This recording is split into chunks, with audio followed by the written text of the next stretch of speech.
ابھی خبر دیں کہ آپ کو لاہور سے ایڈیشنل بیورو چیف پنجاب میاں محمد عثمان نے معاشرے میں پھیلتی بے راہروی اور پاکستان کے بدلتے حالات پر مشہور استاد موٹیویشنل اسپیکر قاسم علی شاہ سے ایک نشست کی ہے. آئیے دیکھتے ہیں اس رپورٹ میں. چیلنج یہ ہمارے نیریٹو نہیں بن سکے. چیلنج یہ ہے کہ ہمیں آج تک سمت نہیں بتائی کہ پہنچنا کہاں پر ہے. پاکستان تو بنا لیا, اب پاکستان کو کیسا ہونا چاہیے, تو وہ پرانے والا ہونا چاہیے, نئے والا ہونا چاہیے, یہ ساری ڈیبیٹس باقی ہیں. تو یہ سارے بڑے چیلنج ہیں ہمارے. پھر ہمارے انٹرنل اور ایکسٹرنل دشمن بڑے رہے, مسائل بڑے رہے, دہشت گردی کی جنگ پاکستان نے جڑی, اس کے ساتھ ہر بارڈر, ہر محاذ ہمارا بڑا مشکل رہا. تو بے شمار ریسورسز ہماری سیکیورٹی پہ لگ گئے, اب بھی لگ رہے ہیں. تو یہ اس ملک کو آپ اگر دوسرے ملکوں سے کمپیئر کریں, یہ کئی حوالوں سے بہت زبردست ہے, لیکن اس کے چیلنج بھی دوسرے ممالک سے کئی گنا زیادہ ہیں. سر وہ تو آپ نے بالکل ٹھیک اسے ڈیفائن کیا. میرا مقصد بات کرنے کا یہ تھا کہ ان دونوں قوموں میں ڈیفرنسز آپ کہاں پہ کیا دیکھتے ہیں جب آپ بیرونی دنیا میں جاتے ہیں. وہاں کے لوگوں کا کلچر, وہاں کے لوگوں کو اگر آپ ان کے سٹوری ٹیلرز کو دیکھتے ہیں, اگر وہ انہیں جس طرح گائیڈ کرتے ہیں, وہ کس طرح پروموٹ کرتے ہیں, اور آپ جب یہاں پہ ورک کرتے ہیں, تو ان دونوں میں آپ کو کہاں پہ فلاز نظر آتے ہیں؟ اچھا دیکھیں, میں باہر کا کوئی لٹریچر تو نہیں جا کے پڑھتا, لیکن میں نے دیکھا ہے کہ جس طرح اس قوم کے کچھ پازیٹیو ہیں, کچھ نیگیٹیو ہیں. دنیا کے ہر ملک کے اس طرح کچھ پازیٹیو ہیں, کچھ نیگیٹیو ہیں. تو کئی ممالک ایسے ہیں جن کے پاس ریسورسز بہت زیادہ ہیں, کئی ملک ایسے ہیں جن کی گورنمنٹ بڑی اسٹرانگ ہے, کئی ملک ایسے ہیں جہاں پر ٹورزم اتنا زیادہ آتا ہے. لائک ترکی ہے, تو کووڈ سے پہلے تک تقریباً 4-5 کروڑ بندہ ہر سال صرف وہاں پر وزٹ کرنے آتا تھا. یہ سب چیزیں دنیا کے کئی ممالک میں آپ دیکھیں گے جو بڑی خیر کی ہو رہی ہیں. تو آپ اس کو موازنہ مقابلہ تب کرتے ہو کہ بالکل کچھ ساتھ ہے. لائک پاکستان انڈیا کا مقابلہ موازنہ ہو سکتا ہے, لیکن پاکستان یو کے کا مقابلہ میں سمجھتا ہوں ایک بے معنی ہے.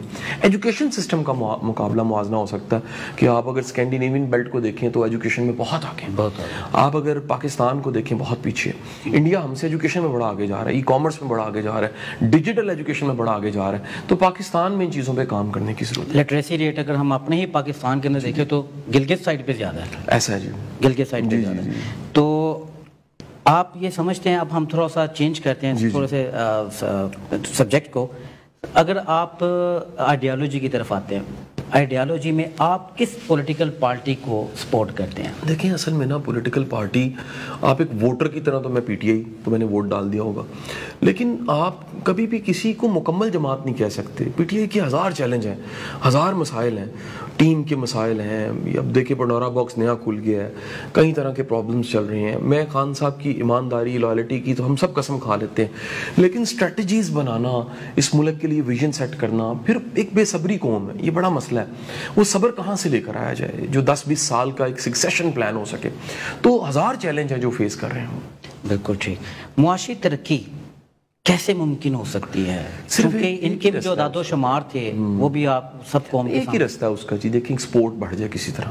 جب تک ملک ایکسپورٹ نہیں کرتا, اس کی امپورٹ کم, انہوں نے امپورٹ پہ بڑا کام کیا, بس اس میں کوئی شک نہیں. امپورٹ کئی چیزوں کی کم ہو گئی ہے, لیکن ایکسپورٹ بڑھے, انڈسٹری چلے. جس ملک میں انڈسٹری چلتی ہے, اب رہا سہا ایک ہی کام پھر دوبارہ رہ گیا پراپرٹی کا, کنسٹرکشن کا, لیکن ایکسپورٹ بڑھتی ہے اگر, تو ملک میں انقلاب. آپ نے ہر سوچ پہ, ہر کسی کے ہر مائنڈ سیٹ کے ساتھ آپ نے ان کو اپڈیٹ کرنے کے لیے ان کے بڑا ورک کیا ہے. فکری تعمیری سوچ نوجوانوں میں آپ نے انڈکٹ کرنے کے لیے بے شمار ورک کیا ہے. آپ کو اس کے نتائج کیا آتے ہیں پبلک سے؟ پھر دیکھنے میں آتا ہے کہ مخالفت بھی اسی طرح ہی لوگ کرتے ہیں. حسد رہے گا جی, آپ کام کر رہے ہیں تو حسد تو ہوگا. اچھا اب وہ نتائج بڑے ایک طرح کے نہیں ہیں جی. میں آپ کو مثال دیتا ہوں. کئی لوگ لکھنا شروع کر دیتے ہیں, کئی لوگ بولنا شروع کر دیتے ہیں, کئی لوگ وہ نیا مشن شروع کرتے ہیں. بے شمار میرے ایسے بچے ہیں جنہوں نے کوئی نہ کوئی ذمہ داری اٹھا لی ہے. کوئی کسی کی فیس دے رہا ہے, کوئی اپنے گاؤں میں کوئی آسانی پیدا کر رہا ہے. ہمیں سکسیس سٹوریز کئی طرح کی ملتی ہیں. میرج لائف کئیوں کی بہتر ہو گئی ہے, کئی لوگوں نے جاب چھوڑی, بزنس شروع کر دی, کئیوں کو جاب مل گئی. یہ ایک طرح کے نتائج نہیں ہو سکتے. یعنی آپ اگر کہہ لیجئے کہ صحیح معنوں میں کام ہوا اور سپریڈ ہو گیا, اس کے نتائج ایک طرح کے نہیں ہوں گے.